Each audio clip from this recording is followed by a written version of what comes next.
اعوذ باللہ من الشیطان اللعین الرجیم بسم اللہ الرحمن الرحیم الحمد للہ رب العالمین الصلاة والسلام علی اشرف الانبیاء والمرسلین وعلی آلہ الطیبین الطاہرین المعصومین الذین اذہب اللہ عنہم الرجس وطہرہم تطہیرا اللہم صل علی محمد وآل محمد اللہم اخرجنا من الظلمات الوہم واکرمنا بنور الفہم اللہم افتح علینا ابواب رحمتک وانشر علینا خزائن علومک برحمتک یا ارحم الراحمین اللہم صل علی محمد وآل محمد وعجل فرج قائم آل محمد۔ عزیزان محترم، ہماری آپ کے ساتھ گفتگو مرحوم آیت اللہ سید محمد حسین حسینیہ طہرانی کی گراں قدر کتاب رسالہ لب الالباب میں جاری ہے، اور آج اس کتاب کے 28ویں درس کو لے کر ہم آپ کی خدمت میں حاضر ہوئے ہیں۔ ہم نے اپنی گزشتہ گفتگو میں جن مطالب کو آپ کی خدمت میں بیان کیا، ان کی اجمالی فہرست ایک مرتبہ پھر آپ کی خدمت میں بیان کر دیتا ہوں، اور میں اس بات کو بارہا آپ کی خدمت میں بیان کر چکا ہوں کہ ہمارے درس میں اگر گزشتہ مطالب کو تکرار کے طور پر پیش کیا جائے اور ان کا تکرار کیا جائے تو بنیادی وجہ اس کی یہ ہوتی ہے کہ کچھ مطالب پیچیدہ ہیں، اور ان کی پیچیدگی کو تکرار ہی کے ذریعے سے برطرف کیا جا سکتا ہے۔ اگر مطلب حل نہ ہو اور ہم آگے چلے جائیں، بات سمجھ میں نہ آئے، ہم اسے سمجھا نہ پائیں اور آگے مطالب کو بیان کرنا شروع کر دیں، تو اس کا نتیجہ یہ نکلے گا کہ ہم ایک ایسا وقت آئے گا کہ اس رسالہ لب الالباب کو مکمل تو کر چکے ہوں گے، لیکن بنیادی سیر و سلوک کی مباحث اور عرفان عملی اور عرفان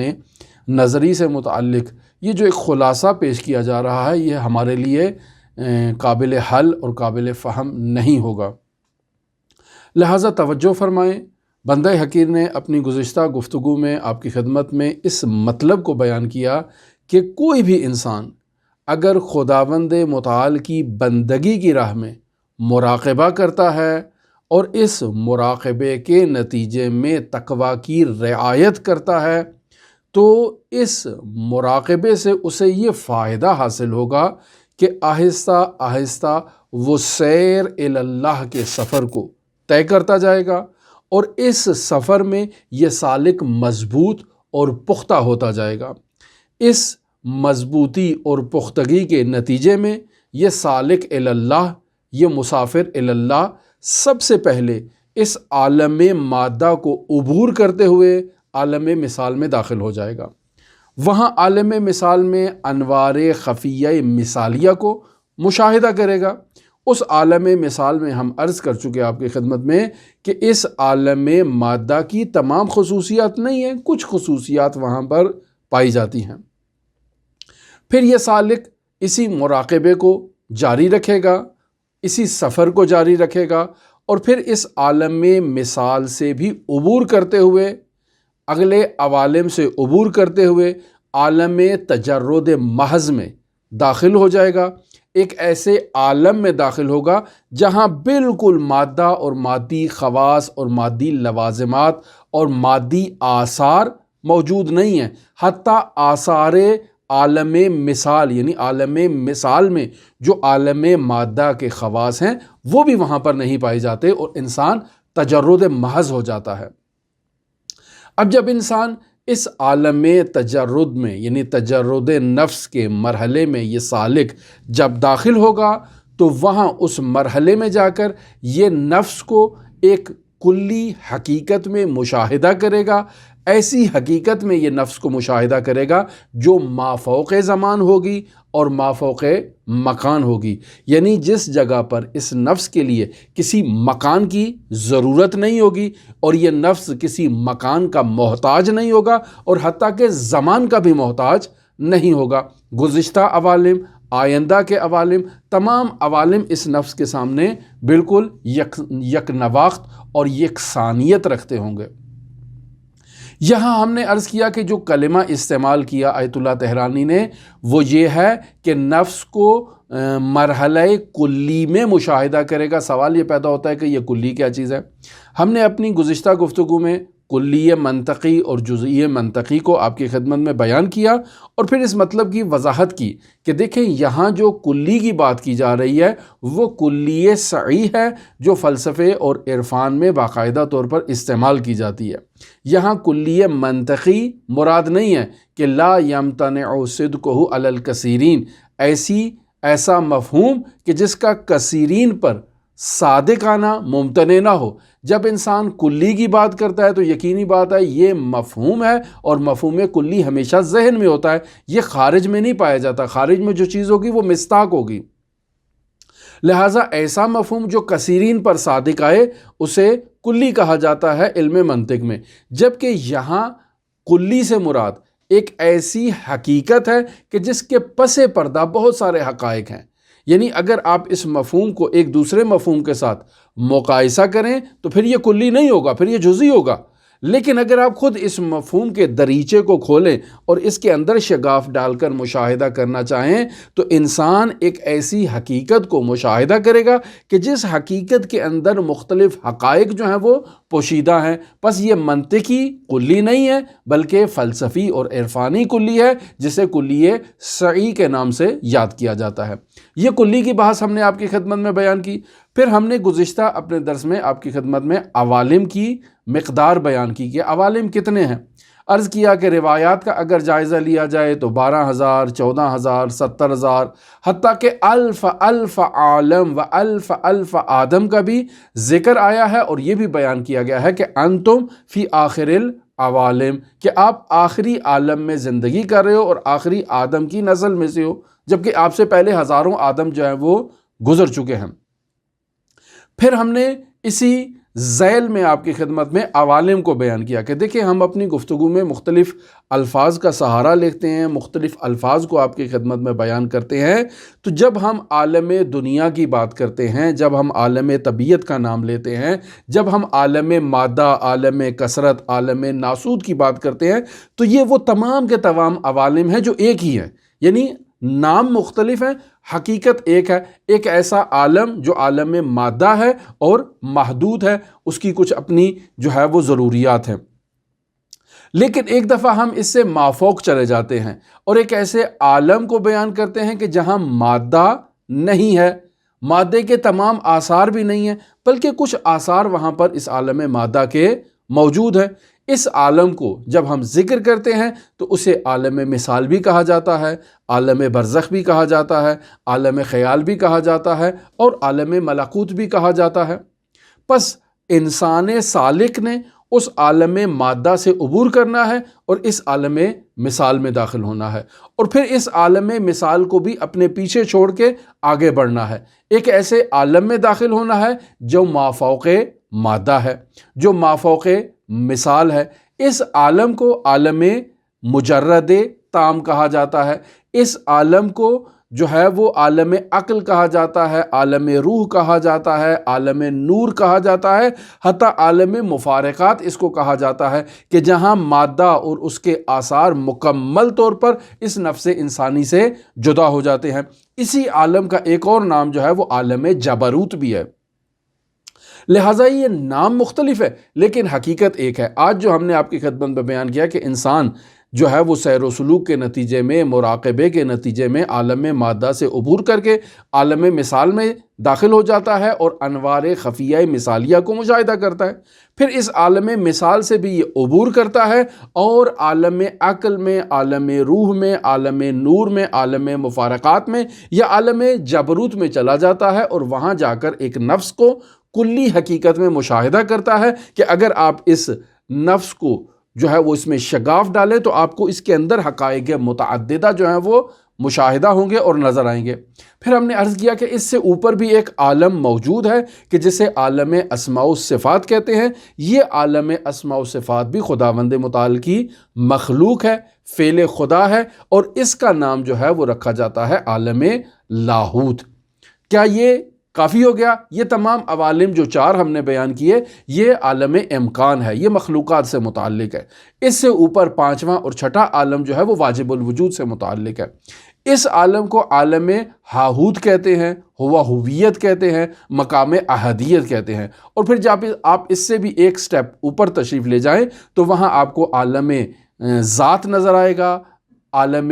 غیب الغیوب نظر آئے گا کہ جو ذات پروردگار اور ذات خیردگار کا عالم ہے۔ یہ 2 عوالم جو آخری بیان کیے یہ ذات واجب الوجود سے متعلق ہیں۔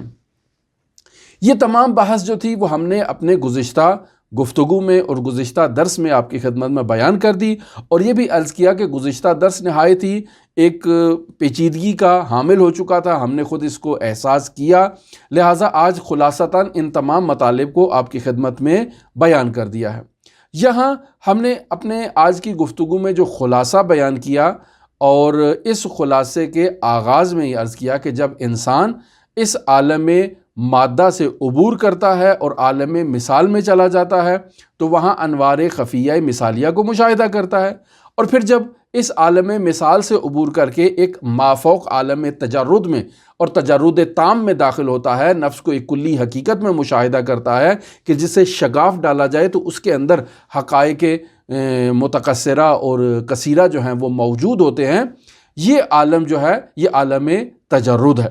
اس کا علماء جو ہیں بعض لوگ جو ہیں وہ انکار کر دیتے ہیں کہ نہیں، انسان اس سے اوپر نہیں جا سکتا۔ اور انکار بھی کرنے والے کون ہیں؟ بعض ان میں ایسے ہیں کہ جو خود اہل مکاشفہ ہیں۔ اگر آپ ان کی زندگی کا مطالعہ کریں تو بہت ہی باتقویٰ قسم کے علماء ہیں، بہت ہی پرہیزگار متقی قسم کے یہ علماء ہیں، بہت ہی پاک دامن علماء ہیں۔ سوال یہ پیدا ہوتا ہے کہ جب یہ علماء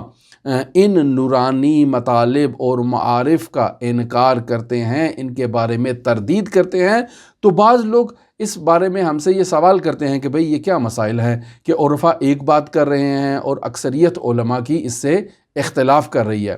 پھر بعض لوگ یہ بھی کہتے ہیں کہ بھئی فلاں عالم فلاں عالم فلاں عالم اس کی فلاں شخصیت کے بارے میں یہ رائے ہے، جبکہ اکثریت جو ہے وہ اس کی مخالفت کرتی ہے۔ تو یہاں عزیزان محترم آپ نے خود وزن کرنا ہے شخصیات کی علمی قابلیت کا اور علمی حیثیت کا۔ اگر ایک شخصیت آیت اللہ بہجت جیسی ہے، آیت اللہ امام خمینی رحمۃ اللہ علیہ جیسی ہے، آیت اللہ طباطبائی مفسر عظیم قرآن جیسی شخصیت ہے، اگر وہ ایک مطلب کو بیان کر رہے ہیں تو اس کے مطلب کے اپوزٹ اگر کوئی بھی شخصیت بیان کر رہا ہے جس کا علمی لیول اور علمی رتبہ اور علمی مقام ان شخصیات کے جیسا نہیں ہے، تو اس کے قول کو ان کے مد مقابل لا کر خود آپ ان شخصیات کی اہانت کر رہے ہیں یا اپنے شعور کی اہانت کر رہے ہیں کہ آپ کن کا کن کے ساتھ موازنہ اور مقایسہ کر رہے ہیں۔ ایک واضح سی بات ہے کہ آدمی اپنے ہم رتبہ اور ہم لیول شخص کے ساتھ ہی اس کو مقایسہ کرتا ہے، اس کے علاوہ نہیں کرتا ہے۔ لیکن سوال یہ پیدا ہوتا ہے کہ وہ علماء جو مسائل عرفانی کا انکار کرتے ہیں اور انہیں بعض مکاشفات بھی حاصل ہوتے ہیں، یہ افراد جنہیں مکاشفات مثالیہ حاصل ہوتے ہیں اور وہ اس مکاشفات مثالیہ سے ابھی عبور نہیں کیے، ان کے مکاشفات جزئی ہیں۔ کیوں؟ چونکہ یہ ابھی عالم جزئی میں داخل ہیں، انہوں نے زیادہ سے زیادہ ہمت دکھائی ہے، مجاہدت کی ہے، تزکیہ نفس کیا ہے، جو ہے وہ پاکیزہ اعمال کو انجام دیا ہے اور عالم مادہ سے عبور کیا ہے۔ عالم مادہ سے عبور کر کے عالم مثال میں داخل ہوئے ہیں، لیکن چونکہ اس سے مافوق عالم جو عالم جسم و جسمانیت سے بالا تر ہو، ابھی اس میں پھنسے ہوئے ہیں، یہ اس کو ترک کر کے اوپر نہیں گئے ہیں۔ یعنی عالم مادہ کو تو ترک کر چکے ہیں، لیکن عالم مثال جو مکمل طور پر عالم مادہ نہیں ہے لیکن بعض آثار تو اس کے موجود ہیں نا، بس یہ ابھی جسم و جسمانیت کے آثار میں پھنسے ہیں اور ابھی تک انہوں نے عالم تجرد کو درک نہیں کیا ہے۔ عالم مثال میں جو جسم و جسمانیت ہے اس میں محدود ہیں، لہٰذا انہوں نے ابھی مجردات کو درک نہیں کیا ہے۔ چونکہ مجردات کو درک نہیں کیا تو یقینی بات ہے کہ یہ ان کی مخالفت کریں گے۔ لہٰذا جب یہ علماء سنتے ہیں کہ اللہ تبارک و تعالی ہر چیز کے ساتھ ہے تو پھر یہ اس مسئلے کے بارے میں سوالات کرتے ہیں، اور ان کے سوالات بس اوقات اس قدر عجیب و غریب ہوتے ہیں کہ آپ ان سے پوچھیں کہ خداوند متعال جو ہے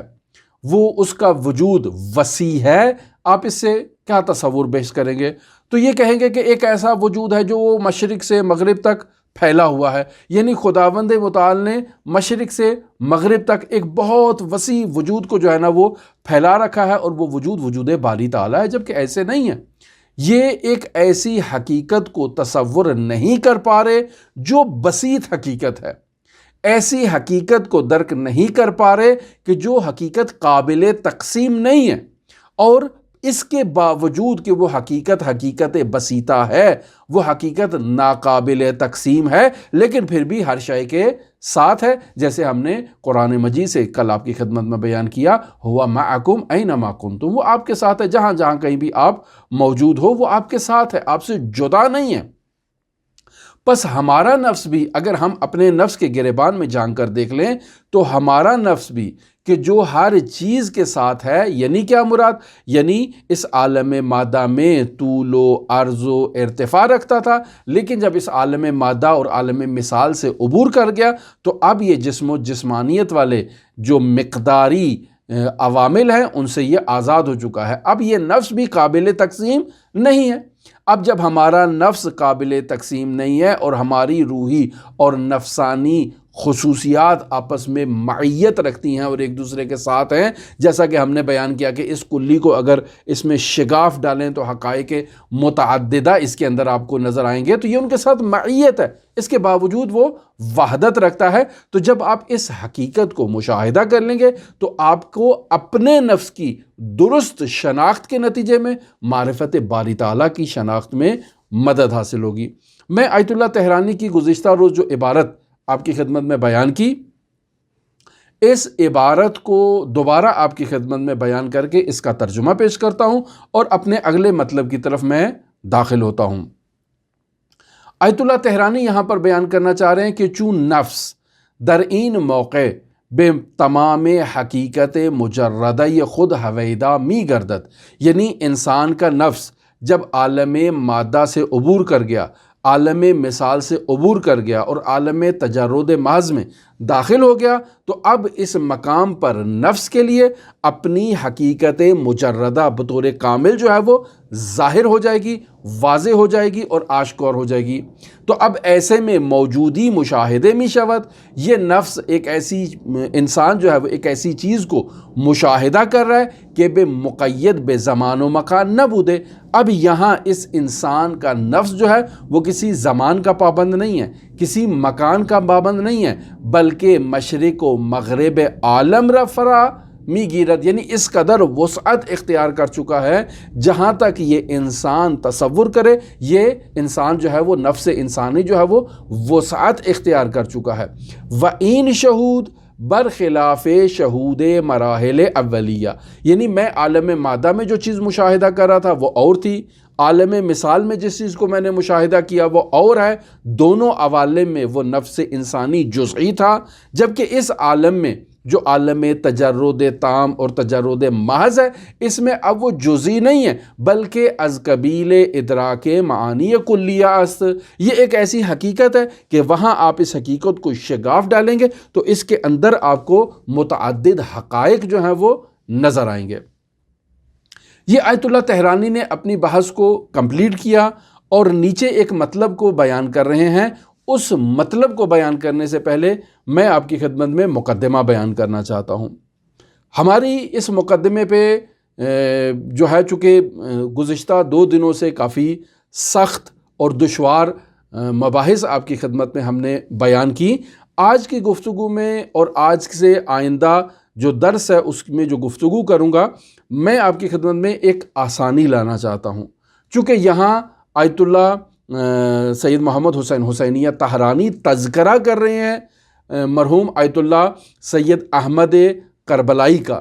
تو میں آپ کی خدمت میں آیت اللہ تہرانی کے تذکرے کی بنیاد پر یہاں مرحوم احمد کربلائی کا ذکر کرنا چاہتا ہوں، تاکہ آپ جو اس قدر پیچیدہ مباحث کو سننے کے ساتھ ساتھ خستہ ہو چکے ہیں، تھک چکے ہیں، آپ کی روح کو ایک تر و تازگی آئے، ایک نیا مطلب آپ سنیں، اور اس کے بعد دوبارہ ہم اسی مطلب کو بیان کریں گے کہ جو آیت اللہ تہرانی نے مرحوم کربلائی سے متعلق یہاں پر بیان کیا ہے۔ مرحوم آیت اللہ العظمی مرجعیت عظمیٰ کی مقام کی صلاحیت رکھنے والی شخصیت مرحوم حاج سید احمد کربلائی، یہ کون ہیں؟ یہ ایک ایسی شخصیت ہیں کہ جن کی تاریخ ولادت اس کے متعلق زیادہ معلومات موجود نہیں ہیں، لیکن خود آیت اللہ طحرانی نے جو تحقیقات کی، اس تحقیقات کے نتیجے میں ان کا سال ولادت 1280 ہجری قمری بیان کیا گیا ہے، اور ان کی تاریخ وفات، ولادت ان کی کربلا معلیٰ میں ہوتی ہے، اور ان کی وفات یعنی ان کا انتقال 1332 ہجری قمری کو نجف اشرف عراق میں ہوتا ہے، اور انہیں حضرت امیر المؤمنین علی بن ابی طالب علیہ اللہ تحیت وثنا کے حرم مطہر میں دفن کر دیا جاتا ہے۔ یہ کون شخصیت ہیں؟ مرحوم سید احمد کربلائی ایک نہایت ہی عظیم الشان اور نہایت ہی جلیل القدر شخصیت کے حامل مجتہد کا نام ہے،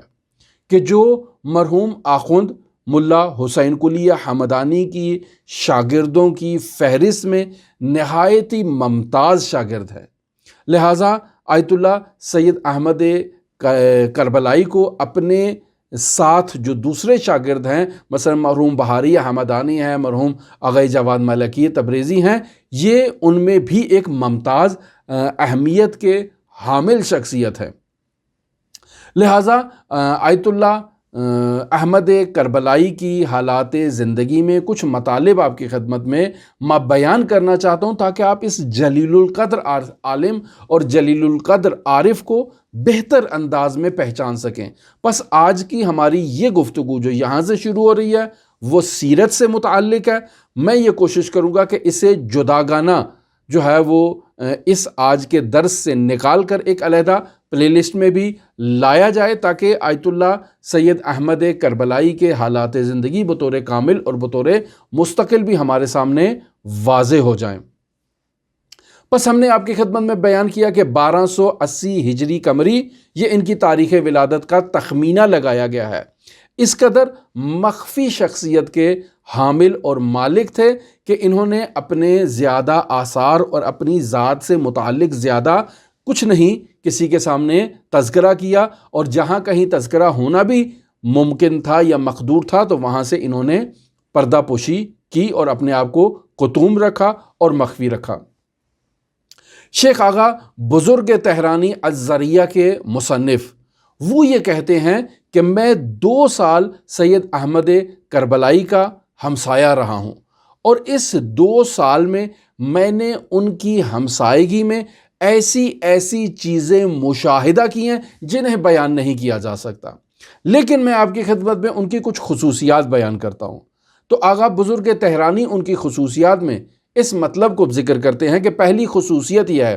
کہ وہ علم و عمل ان کا ایک جیسا تھا، یعنی جس چیز کے وہ عالم تھے اس چیز پر وہ عمل کرتے تھے، علم اور عمل میں ان کے ہرگز جدائی موجود نہیں تھی، یہ ان کی ایک خصوصیت ہے۔ پھر اس کے علاوہ وہ سیر و سلوک کے میدان میں بہت بلند مرتبے پر فائز تھے، زہد و ورع و تقوی کے میدان میں ان کا کوئی ثانی موجود نہیں تھا، معرفت باری تعالیٰ کے باب میں، خوف و خشیت الہی کے باب میں وہ اپنے زمانے میں منحصر اور یگانہ شخصیت کے مالک تھے۔ پھر اس کے علاوہ ان کی خصوصیت میں یہ بیان کرتے ہیں اور یہ بات نقل کی جاتی ہے کہ جب وہ نماز پڑھتے تھے تو تنہا نماز پڑھتے تھے، انہوں نے اپنی زندگی میں نماز جماعت قائم نہیں کی ہے، یعنی کسی کو اجازت نہیں دی ہے کہ کوئی ان کے پیچھے آ کر نماز پڑھے، لہٰذا تنہائی میں انفرادی طور پر وہ نماز ادا کیا کرتے تھے۔ مزید ان کی خصوصیات جو بیان کی جاتی ہیں تو یہ بیان کیا جاتا ہے آیت اللہ سید حسن صدر کی جانب سے، اور وہ بیان کرتے ہیں کہ نجف اشرف اور نجف اشرف سے باہر جہاں کہیں بھی اہل علم شخصیات موجود ہیں، میں اس بات کی جو ہے وہ برملا اعلان کرتا ہوں کہ نجف ہو یا نجف سے باہر ہو، سید احمد کربلائی سے بڑھ کر کوئی ایسا شخص انہوں نے مشاہدہ نہیں کیا جو طلاب کرام کی دستگیری میں طلاب کرام کو اس عالم مادہ سے خداوند متعال کی طرف لے جانے میں جو زیادہ دستگیری کرتا ہو، زیادہ جو ہے وہ طلاب کو خدا تک وصل کرنے میں کردار ادا کرتا ہو، کوئی شخص سید احمد کربلائی سے زیادہ موجود نہیں تھا۔ پھر ان کی خصوصیات میں اس مطلب کو بیان کیا جاتا ہے کہ انہوں نے اپنی زندگی میں خود اسفار اربعہ کے سفر کو فوری طور پر طے کیا ہے، بہت جلدی سے ان مراحل کو عبور کیا ہے، اور عرفانی بلند ترین مقامات پر وہ فائز شخصیت تھے، اور ان کا انتقال بھی بعض نے لکھا ہے 51 سال کی عمر میں ہو گیا، بعض لوگوں نے لکھا ہے کہ 52 سال کی عمر میں ہو گیا، لیکن ان کا زیادہ سن نہیں تھا، جلدی انہوں نے ان تمام مراحل کو عبور کیا ہے۔ پھر ان کی زندگی میں یہ بات بھی قابل مشاہدہ ہے کہ وہ سید علی قاضی طباطبائی کہ جو تمام آج کل کے دور حاضر کے عرفاء میں ان کے استادی کا درجہ رکھتے ہیں، سید احمد کربلائی خود سیر و سلوک میں اور عرفانیات میں علی قاضی طباطبائی کے شاگرد تھے۔ اگر سنی اعتبار سے دیکھا جائے تو علی قاضی طباطبائی سے سن میں زیادہ ان کا تفاوت نہیں تھا، یعنی احمد کربلائی کا جو انتقال ہوتا ہے تو ان کے انتقال کے وقت ان کا سن 51 یا 52 سال تھا، آغا قاضی طباطبائی کا جب انتقال ہوتا ہے تو ان کا سن اس وقت 83 سال کا تھا یا کچھ آگے پیچھے کا سن ہوگا۔ تو اس سے یہ بات واضح ہوتی ہے کہ آغا احمد کربلائی سنی اعتبار سے، عمر کے اعتبار سے آغا قاضی سے زیادہ مسن تر نہیں تھے، لیکن اس کے باوجود وہ آغا علی قاضی طباطبائی پر استادی کا درجہ رکھتے تھے اور ان کے استاد تھے، اور یہ مدارج عالیہ جو علی قاضی طباطبائی نے طے کیے ہیں وہ آغا سید احمد کربلائی کے مرہون منت ہے۔ پھر اس کے علاوہ اگر ان کے حالات زندگی میں دیکھا جائے تو سید احمد کربلائی ایک ایسی شخصیت کے مالک ہیں کہ جو کثرت سے گریہ کرتے تھے، یعنی معاشرے میں کثیر البقا کے عنوان سے یہ شخصیت جو ہے وہ مشہور اور معروف تھی، حتیٰ کہ اپنے محلے میں اس قدر گریہ و زاری کے عنوان سے شہرت رکھتے تھے کہ وہ افراد جو نجف اشرف سے مسجد سہلہ کی طرف عبادت کے لیے جایا کرتے تھے، جیسے ہی ان کا گزر ان کے گھر کے قریب سے ہوتا تو وہ ان کے گریہ و زاری کرنے کی آوازوں کو باقاعدہ سماعت کیا کرتے تھے، اور ان کے گریہ و زاری کا اوج اور معراج کب ہوتی تھی؟ جب یہ نماز کی حالت میں ہوتے تھے اور خداوند متعال کے حضور خود کو پاتے تھے تو وہاں یہ شدت کے ساتھ گریہ کرتے تھے۔ ہم لوگوں نے مرحوم آیت اللہ بہجت کو نماز میں گریہ کرتے دیکھا ہے، اور اگر جنہوں نے نہیں دیکھا تو انہوں نے سنا ضرور ہے، یا آج کل آپ انٹرنیٹ سے ان کی ایسی ویڈیوز ڈاؤن لوڈ کر سکتے ہیں کہ جن میں وہ نماز پڑھا رہے ہیں اور وہاں آپ کو آیت اللہ بہجت رحمۃ اللہ علیہ کا گریہ و زاری وہ واضح طور پر آپ لوگوں کو معلوم ہو جائے گا کہ وہ نماز کی حالت میں گریہ کیا کرتے تھے۔ لیکن سید احمد کربلائی آیت اللہ بہجت سے بھی بہت زیادہ نماز میں گریہ کیا کرتے تھے، اور ان کے رونے کی کیفیت جو نماز تہجد کے دوران ہوتی تھی وہ قابل بیان نہیں ہے، بہت زیادہ گریہ کیا کرتے تھے۔ سید احمد کربلائی نے اس قدر خداوند متعال کی محبت میں، خداوند متعال کی خوف و رجا میں گریہ کیا ہے کہ ان کی ایک آنکھ اسی رونے کے نتیجے میں ضائع ہو گئی اور ختم ہو گئی، لہٰذا معاشرے میں وہ اس عنوان سے بھی مشہور و معروف تھے، 2 عناوین اور 2 ٹائٹل سے وہ معاشرے میں شہرت رکھتے تھے۔ ایک ان کا تھا کثیر البقا، یہ ایک ان کا عنوان تھا کہ بہت زیادہ رونے والا سید ہے، یہ بہت زیادہ رونے والا سید۔ دوسرا ان کا ٹائٹل تھا سید احمد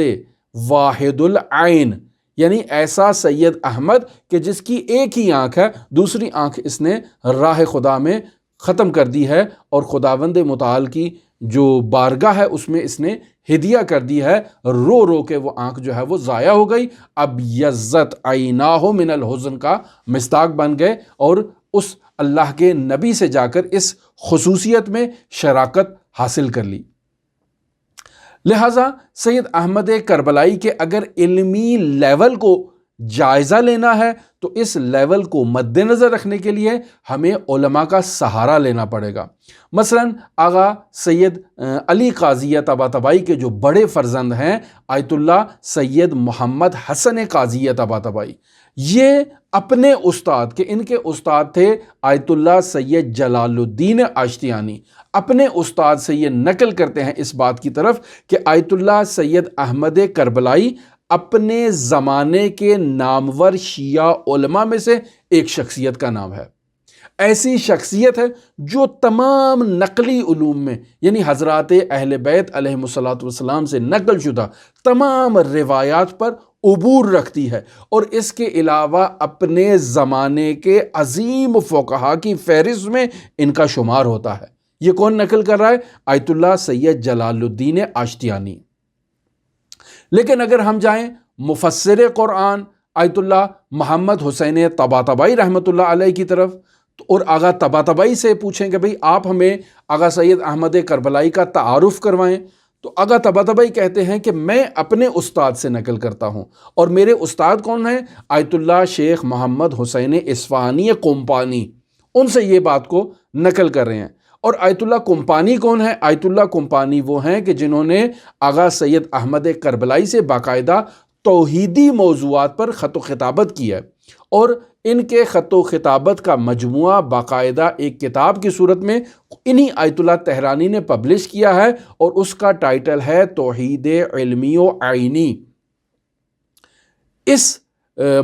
مباحثے میں اور اس گفتگو کے اندر آغا سید احمد کربلائی شریک ہیں، اور آیت اللہ محمد حسین اصفہانی کمپانی کہ جو اپنے زمانے کے نابغہ شخصیت ہیں، اور علمی حلقے میں اس محمد حسین اصفہانی کا کوئی ثانی نظر نہیں آتا ہے، اور آج بھی حوزہ علمیہ میں ان کا علمی اثر نہایت الدرایا ایک بے نظیر کتاب کے طور پر پہچانی جاتی ہے۔ ان کی عمر جب 30 سال تھی تب انہوں نے سید احمد کربلائی سے وہ خط و خطابت کے ذریعے سے عرفانی موضوعات اور توحیدی موضوعات پر باقاعدہ گفتگو کی ہے، جسے ہم اپنی زبان میں کہیں مناظرہ کیا ہے خط و خطابت کی صورت میں۔ آیت اللہ احمد کربلائی سنی اعتبار سے بہت زیادہ تھے اس وقت، یعنی آغا کی ایج اگر 30 سال ہے تو آغا احمد کربلائی 50 کے قریب ہوں گے جب انہوں نے یہ خط و خطابت کا سلسلہ آپس میں جاری رکھا ہے، لیکن اس قدر متواضع انداز میں انہوں نے سید شیخ محمد حسین اصفہانی کمپانی کو ان کے سوالات کا جواب دیا، اور عرفانی اور توحیدی نقطہ نظر سے انہیں گائیڈ کیا۔ تو مفسر عظیم قرآن اپنے استاد آیت اللہ محمد حسین اصفہانی سے اس کلام کو اور اس جملے کو نقل کرتے ہیں کہ ان کے استاد یہ کہتے تھے کہ مجھے سید احمد کربلائی سے اعلم تر کوئی شخص نظر نہیں آیا کہ جو فقہ تشیع میں اس سے زیادہ اعلم ہو۔ تو سید احمد کربلائی محمد حسین اصفہانی کے نزدیک، یعنی مرحوم کمپانی کے نزدیک اعلم تھے اپنے زمانے کے اندر۔ یہ اس کے علاوہ ان کے بارے میں وہ یہ جملے بیان کرتے ہیں کہ میں نے علم فقہ میں سید احمد کربلائی سے زیادہ مضبوط، پختہ اور ماہر شخص میں نے اپنی زندگی میں نہیں دیکھا ہے۔ یہ اس کے علاوہ آغا کمپانی ان کے بارے میں یہ کہا کرتے تھے کہ تہران کے تاجروں نے اور مالدار افراد نے سید احمد کربلائی سے یہ تقاضا کیا کہ قبلہ بزرگوار آپ ہمارے لیے توضیح المسائل لکھیں، لیکن انہوں نے انکار کر دیا۔ تو آیت اللہ تہرانی کے بارے میں وہ یہ کہتے ہیں، آغا کربلائی کے بارے میں آغا محمد حسین اصفہانی یہ کہتے ہیں کہ اگر وہ ان کی درخواست کو قبول کر لیتے ہیں اور توضیح المسائل پبلش کر دیتے تو وہ مراجع تقلید کی فہرست میں سب سے اوپر چوٹی پر موجود ہوتے۔ لیکن آغا سید احمد کربلائی ریاست طلب نہیں تھے، دنیا طلب نہیں تھے، انہوں نے توضیح المسائل لکھنا اپنے لیے مناسب ہی نہیں سمجھا، اور اصلاً اس وادی کے انسان ہی نہیں تھے۔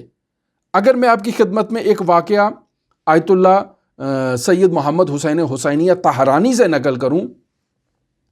کہ انہوں نے اس واقعے کو نقل کیا ہے آیت اللہ سید علی لواسانی سے، کہ یہ آیت اللہ سید علی لواسانی کہتے ہیں کہ میرے والد بزرگوار سید ابو القاسم یہ آغا احمد کربلائی کے شاگردوں میں شامل تھے، لہٰذا استاد کے درس میں تشریف فرما ہے، درس پڑھا ہے، درس سے ختم ہو گیا،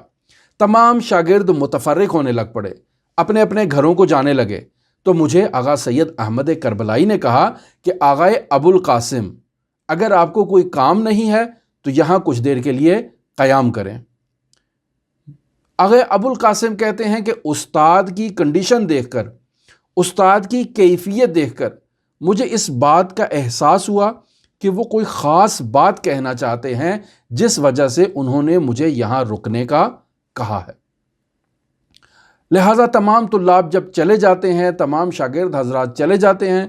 تو میں وہاں استاد کی خدمت میں بیٹھا ہوتا ہوں۔ سب افراد کے جانے کے بعد آغا سید احمد کربلائی مجھے مخاطب کر کے کہتے ہیں کہ آغا محمد تقی، جو اس زمانے میں مرجعیت عظمیٰ کے مقام پر فائز تھے، آیت اللہ محمد تقی شیرازی، تو کہتے ہیں، آغا احمد کربلائی کہتے ہیں کہ آغا محمد تقی کے لیے لکھو، یعنی باقاعدہ خط لکھو میری جانب سے ان کے لیے۔ اچھا جی، کاغذ لے لیا، قلم اٹھا لی، اب کیا لکھا جائے ان کے لیے؟ فرماتے ہیں کہ ان کے لیے لکھو، اور ان کی حالت متغیر ہو گئی اور باقاعدہ شدت تکلیف میں کراہنے لگے، آہ آہ کہنے لگ پڑے، اور اس قدر ان کی حالت غیر ہو گئی، اور کہا خود اس نے کہا ہے، خود اس نے کہا ہے۔ یہی جملے کہتے کہتے جو ہے وہ ایسے جیسے بے ہوشی کی طرف جو ہے نا وہ بڑھنے لگ پڑے ہیں۔ آغا سید ابو القاسم خود اپنے اندر اس بات کو سوچ رہے ہیں کہ مرجعیت عظمیٰ جو ہے وہ تو بہت ہی باتقوا شخصیت ہے، بہت ہی نیک و پرہیزگار شخصیت ہے۔ بالآخر انہوں نے کیا کہہ دیا ہے آغا سید احمد کربلائی کے بارے میں کہ ان کی حالت غیر ہو گئی ہے اور یہ برداشت ہی نہیں کر پا رہے ہیں؟ تو مرجعیت عظمیٰ سے تو بعید ہے۔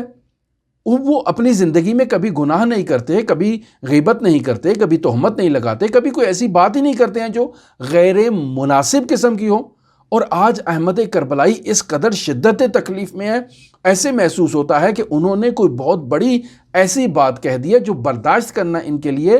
دشوار ہو رہا ہے، اور استاد بزرگوار مجھے یہ کہنا چاہ رہے ہیں کہ میں باقاعدہ ان کے لیے خط لکھوں اور مذمتی خط لکھوں اور ان کو تنبیہ کروں کہ آپ آئندہ میرے بارے میں ایسے کلمات استعمال نہ کریں۔ یہ خود آغا ابو القاسم اپنے اندر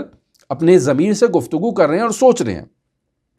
کہ آغا سید احمد کربلائی اس حالت اور اس کیفیت سے جب انہیں افاقہ ہوتا ہے اور دوبارہ وہ نارمل حالت میں واپس آتے ہیں تو کہتے ہیں کہ لکھو آغا تقی شیرازی کے لیے میری جانب سے لکھو۔ کیا لکھو؟ کہ اس نے اپنے مقلدین سے یہ کہا ہے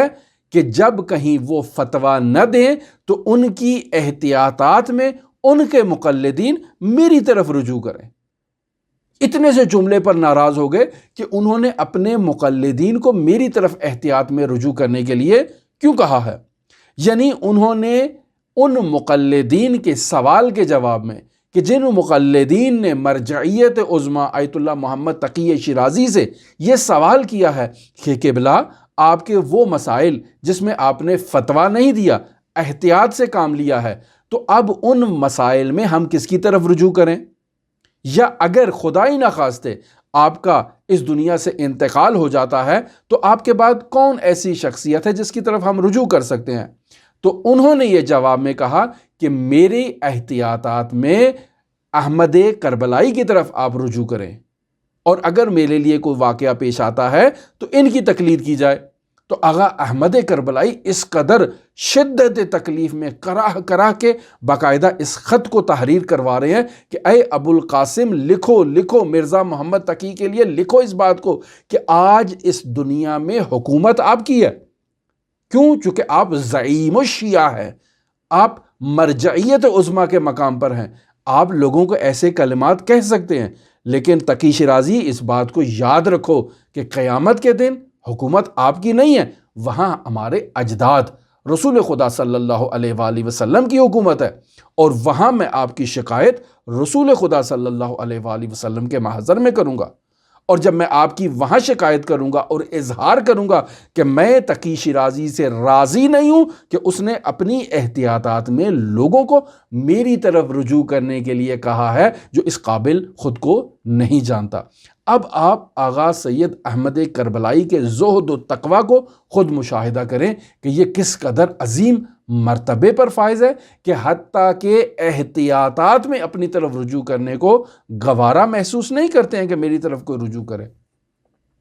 لیکن نہایت افسوس اگر ہم گریز کریں آج کی موجودہ صورتحال پر کہ وہ افراد کے جن کی مرجعیت کا ابھی تک یقین بھی نہیں ہے، انسان شک و تردید میں مبتلا ہوتا ہے، اور انہوں نے اپنی توضیح المسائل اور وہ بھی اس قدر بلند و بالا تعداد میں پبلش کروا کر اپنا نام مرجعیت کی فہرست میں رکھا ہوتا ہے۔ عزیزان، ہم کس طرف جا رہے ہیں؟ ہمیں اس چیز کی طرف توجہ کرنی چاہیے۔ یہ ہماری صورتحال حوزہ علمیہ کی ایک ناگفتہ بہ صورتحال کی وجہ سے ہے، اور ہم اس حوزہ علمیہ کی اس صورتحال سے خود بھی شدیداً متاثر ہیں کہ آج کل جو ہمارے معاشرے میں علماء کی ایک درست انداز میں تربیت نہیں ہو پا رہی، تو یہ افراد جو خود درست انداز میں تربیت شدہ نہیں ہوں گے، یہ کیسے جا کر کل کو معاشرے میں لوگوں کی مشکلات کو حل کریں گے اور ان کے مسائل حل کرتے ہوئے ان کی دستگیری کریں گے؟ یقینی بات ہے مشکلات فراوان ہیں، اور ان مشکلات کی فراوانی کی بنیادی وجہ ہماری نظر میں حوزہ علمیہ کی جو تعلیمی پوزیشن ہے، جو اخلاقی پوزیشن ہے، یہ اس کی وجہ سے ہے۔ ہم آپ کی خدمت میں پہلے بھی نقل کر چکے، آیت اللہ عبدالہادی سبزواری سے اس مطلب کو غالباً نقل کیا تھا کہ وہ فرماتے تھے کہ جب وہ حوزہ علمیہ نجف اشرف میں تشریف لے گئے تھے تو 300 درس اخلاق اور کرسی اخلاق اس وقت موجود تھی، یعنی 300 ایسے نابغہ شخصیات موجود تھیں جو باقاعدہ درس اخلاق دیا کرتی تھیں۔ آج آپ حوزہ علمیہ میں جا کر دیکھ لیں تو آپ کو ممکن ہے 1 یا 2 کرسی بھی بڑی مشکل سے، اور وہ بھی ذرابین کے ذریعے سے آپ کو تلاش کرنی پڑے تو شاید آپ کو ملے، وگرنہ آپ کو عمومی سطح پہ 1 کرسی بھی نہیں ملے گی کہ جو درس اخلاق سے متعلق ہو۔ ہم جب حوزہ علمیہ میں آئے تھے تو اس وقت 1 یا 2 کرسیاں موجود تھیں، آیت اللہ مظاہری قم میں درس دیا کرتے تھے، اور اس کے علاوہ شخصیات تھیں جو درس دیا کرتی تھیں، لیکن اب آپ کو ایسی چیز نہیں ملے گی۔ بنیادی وجہ کیا ہے؟ بنیادی وجہ وہی انحطاط کی طرف حوزہ علمیہ کا سفر ہے کہ جس کی اصلاح اگر نہیں کی گئی تو آئندہ تشیع کے لیے بہت سنگین مسائل جو ہیں وہ ان کا ہمیں سامنا کرنا پڑے گا۔ ہماری خواہش تھی کہ آیت اللہ سید احمد کربلائی کے حالات زندگی مزید آپ کی خدمت میں بیان کریں، لیکن یہیں اپنی گفتگو کو ہم ختم کرتے ہیں، اور آئندہ جو درس ہے اس پر سید احمد کربلائی کے حالات زندگی کو